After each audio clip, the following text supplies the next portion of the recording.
വൻതുക loan എടുത്ത് കരുവന്നൂർ ബാങ്കിനെ കബളിപ്പിച്ചു. തട്ടിയെടുത്തത് 18 കോടി രൂപ. കരുവന്നൂർ കള്ളപ്പണ കേസിൽ ഒരാൾ കൂടി അറസ്റ്റിലായിരിക്കുന്നു.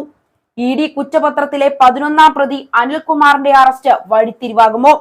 ലോക്സഭാ തെരഞ്ഞെടുപ്പ് പടിവാതിക്കൽ നിൽക്കെ കരുവന്നൂർ വീണ്ടും ചൂടുപിടിക്കുകയാണ്. CPM-നെ പ്രതിരോധത്തിലാക്കിയ കേസിൽ തുടർന്നുള്ള നടപടികൾ മണ്ഡലത്തിലെ സാധ്യതകളെയും ബാധിക്കുമെന്ന വിധത്തിലാണ് നീങ്ങുന്നത്. ED കൂടുതൽ നടപടികളുമായാണ് മുന്നോട്ട് നീങ്ങുന്നത്. കേസുമായി ബന്ധപ്പെട്ട് ഒരാൾ കൂടി അറസ്റ്റിലായിരിക്കുന്നു. തൃശൂർ സ്വദേശിയായ KB അനിൽകുമാറിനെയാണ് ED അറസ്റ്റ് ചെയ്ത് കൊച്ചിയിലെ കോടതിയിൽ ഹാജരാക്കിയത്. ഇയാളോട് ഹാജരാകാൻ ആവശ്യപ്പെട്ട് കോടതി നേരത്തെ തന്നെ സമൻസ് അയച്ചിരുന്നു. ഹാജരാകാത്തതിനെ തുടർന്ന് വാറന്റ് കൈമാറി. ഇതേ തുടർന്നാണ് അറസ്റ്റ് ചെയ്ത് കോടതിയിൽ ഹാജരാക്കിയത്. വൻതുക ലോൺ എടുത്ത് കരുവന്നൂർ ബാങ്കിനെ കബളിപ്പിച്ചുവെന്നും ബാങ്കിൽ ഈ രീതിയിൽ 18 കോടി തട്ടിയെടുത്തുവെന്നുമാണ് ഇയാൾക്കെതിരായ ആരോപണം.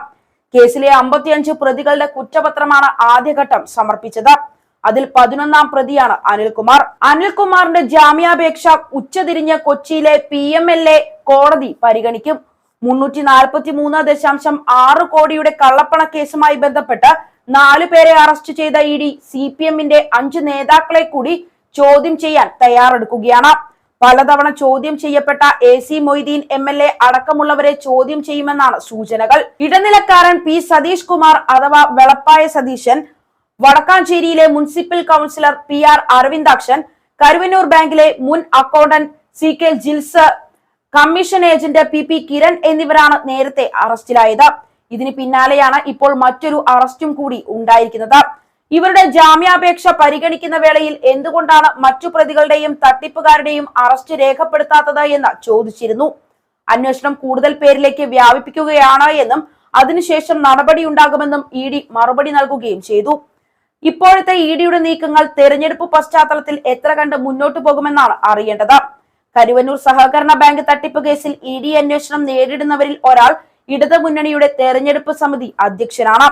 കരുവന്നൂർ ഉൾപ്പെടെ ജില്ലയിലെ വിവിധ സഹകരണ ബാങ്കുകളിൽ നടന്ന കോടികളുടെ കള്ളപ്പണ ഇടപാടുമായി ബന്ധപ്പെട്ട് നിരവധി തവണ ED ചോദ്യം ചെയ്ത MK കണ്ണനാണ് തൃശൂരിൽ ഇടതുമുന്നണിയുടെ തെരഞ്ഞെടുപ്പ് സമിതി അധ്യക്ഷൻ.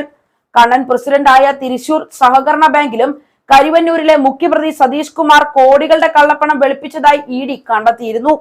കണ്ണന്റെ അറിവോടെയാണ് ഇടപാടുകൾ നടന്നത് എന്ന സൂചന ലഭിച്ചതിനെ തുടർന്ന് നിരവധി തവണ ഇദ്ദേഹത്തെ എറണാകുളത്ത് ED ഓഫീസിൽ വിളിച്ച് ചോദ്യം ചെയ്യുകയും ചെയ്തിരുന്നു. ഇനിയും വിളിപ്പിക്കുമെന്നും കണ്ണൻ കേസിൽ പ്രതിയാകുമെന്നുമുള്ള സൂചനയാണ് ED നൽകുന്നത്. കേരള ബാങ്കിന്റെ വൈസ് ചെയർമാൻ കൂടിയാണ് കണ്ണൻ. കേരള ബാങ്കിലും തൃശൂർ സഹകരണ ബാങ്കിലും വായ്പകൾ ശരിയാക്കി നൽകാമെന്ന് പറഞ്ഞ നിരവധി പേരുടെ ആധാരങ്ങൾ കൈക്കലാക്കി സതീഷ് കുമാറും കണ്ണനും ചേർന്ന് തട്ടിപ്പ് നടത്തിയതായും ആരോപണം ഉയർന്നിട്ടുണ്ട്.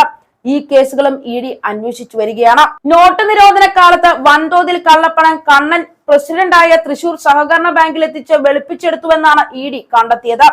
ഇതേ തുടർന്നാണ് കണ്ണനെ പലതവണ ചോദ്യം ചെയ്യാൻ വിളിച്ചു വരുത്തിയതും.